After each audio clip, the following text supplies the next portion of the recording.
दोस्तों, बेबाक भाषा पर आपका स्वागत है। आज हम डिकोडिंग आरएसएस इस श्रृंखला में नया वीडियो रिकॉर्ड कर रहे हैं और ये वीडियो इस बात पर है कि अभी-अभी कर्नाटका के गृह मंत्री प्रियंक खड़गे ने आरएसएस से कुछ मांग की है, वो रजिस्टर्ड क्यों नहीं है, और इसी के साथ-साथ उन्होंने एक लंबा पत्र भेजा है मोहन भागवत को, आरएसएस के सरसंघचालक को, ये पूछते हुए कि आपके पास जो जमा खर्च है उसका हिसाब कैसे रखा जाता है, और ये क्योंकि आपकी इनकम जो है वो गुरु दक्षिणा से होती है, और तो इनकम है, और आप इतनी बहुत एक्टिविटीज़ पूरे देश में करते हैं तो उसका खर्चा कहाँ से आता है। आरएसएस का एक स्टैंडर्ड जवाब है कि गुरु दक्षिणा से हमको ये पैसा आता है जिसके आधार पर हम अपना खर्चा चलाते हैं, और गुरु दक्षिणा कितनी आती है, किस केंद्र से कितनी आती है, इसका कोई हिसाब वो बताते नहीं है।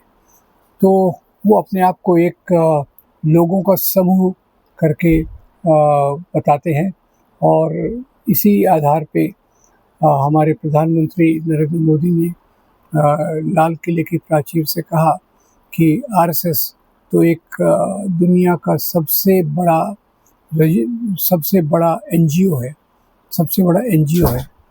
अब ये बात तो समझ में आती है कि ये एनजीओ है, पर ये पैसे का लेन देन भी करता है। अब आरएसएस का तर्क ये है कि वो सरकार से कोई पैसा नहीं लेते, इसलिए उनकी रजिस्ट्रेशन की कोई ज़रूरत नहीं है।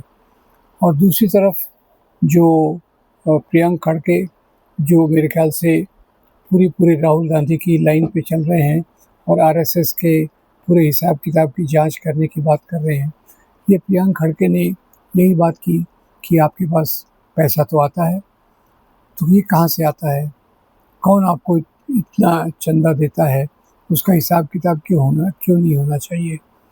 अब इसमें आरएसएस का यही जवाब है कि हम कोई रजिस्टर्ड संगठन नहीं है और हमें अपना हिसाब किताब बताने की कोई ज़रूरत नहीं है, क्योंकि हम सरकार से चंदा ले लेते।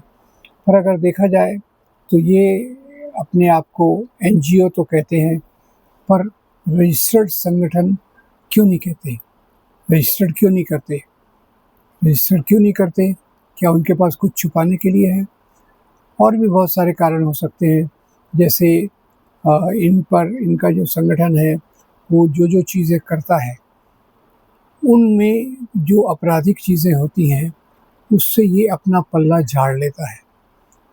सबसे पहली बात हुई थी महात्मा गांधी जी की हत्या, जो आरएसएस के पुराने प्रचारक नाथूराम गोडसे ने की थी, और इसका नाथूराम गोडसे ने जो हत्या की उसका प्रभाव आरएसएस पर न पड़े, तो वो नॉन रजिस्टर्ड संगठन थे, तो उन्होंने कहा तो हमारा तो कोई गोडसे से लेना देना नहीं है, वो आया चला गया, हमको उससे क्या लेना देना। और इस आधार पे उन्होंने अपनी बात को रखी। और सरदार वल्लभ भाई पटेल, जो उस समय उप प्रधानमंत्री और गृह मंत्री थे, उन्होंने आरएसएस पर बैन लगाया, और ये शर्त के साथ कि आपने जो नफरत फैलाई है उसी के कारण महात्मा गांधी की हत्या हुई है।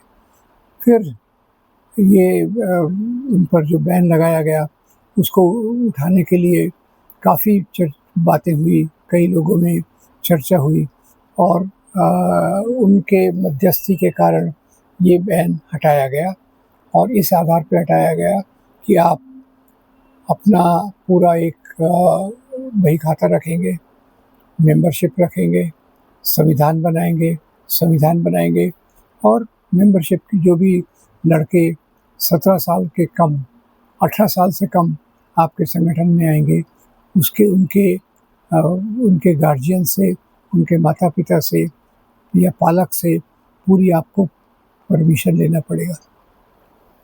तो ये एक कारण समझता है कि आरएसएस अपने आप को रजिस्टर्ड क्यों नहीं करना चाहता।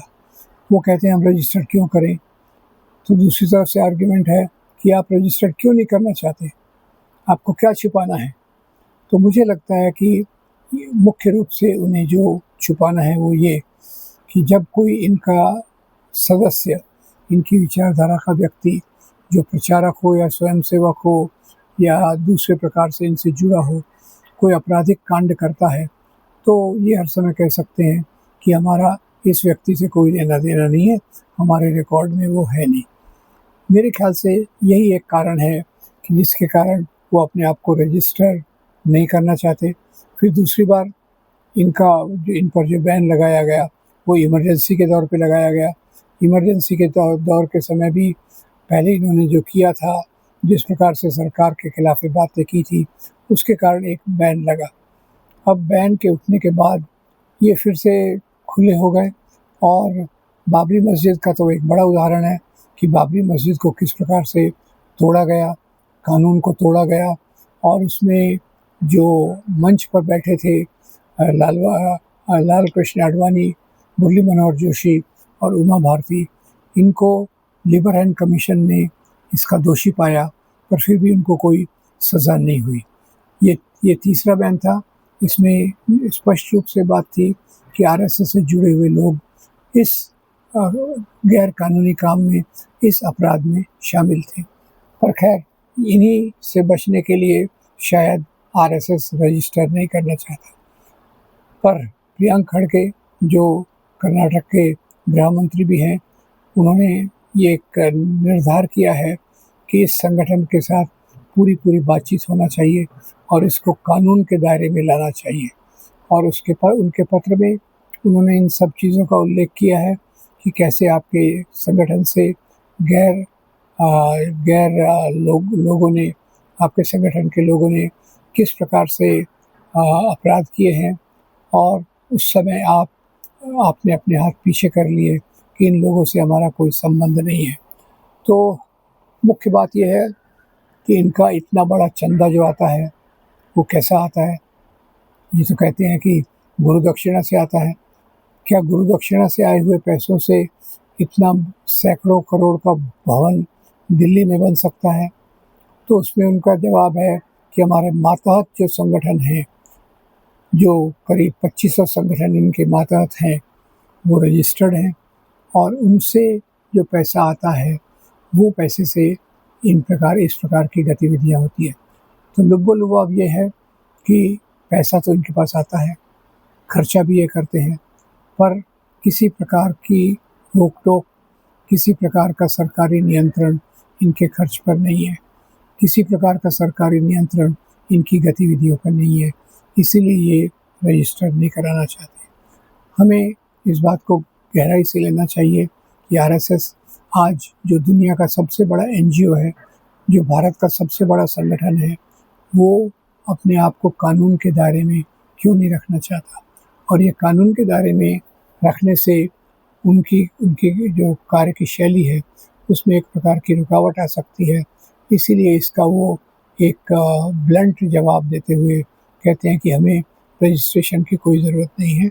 और मोहन भागवत ने अपने जवाब, उनको जो लेटर भेजा गया प्रियंक खड़गे द्वारा, उसके जवाब में यही कहते हैं कि हमें रजिस्टर करने की कोई ज़रूरत नहीं है, हम 100 साल से रजिस्टर्ड नहीं है, तो अभी आप रजिस्ट्री क्यों मांग रहे हैं।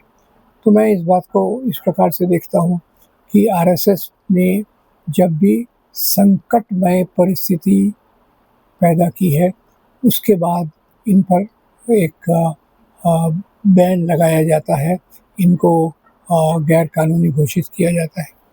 तो अभी भी पिछले 10-15 साल से ऐसी गतिविधियाँ हो रही हैं जो वो लव जिहाद की हो, मंदिर को तोड़ने की बातें हों या मुसलमानों को डराने के अलग-अलग कृत्य हों। कई मस्जिदों को चिन्हित किया गया है कि ये पहले मंदिर थे। इस प्रकार की गतिविधियों के कारण समाज में एक डर का माहौल पैदा हो गया है। इसीलिए इस सवाल को अभी उठाया जा रहा है कि आप रजिस्टर्ड नहीं है, आप रजिस्टर्ड कर लो ताकि आप सरकारी नियंत्रण में रह सकें।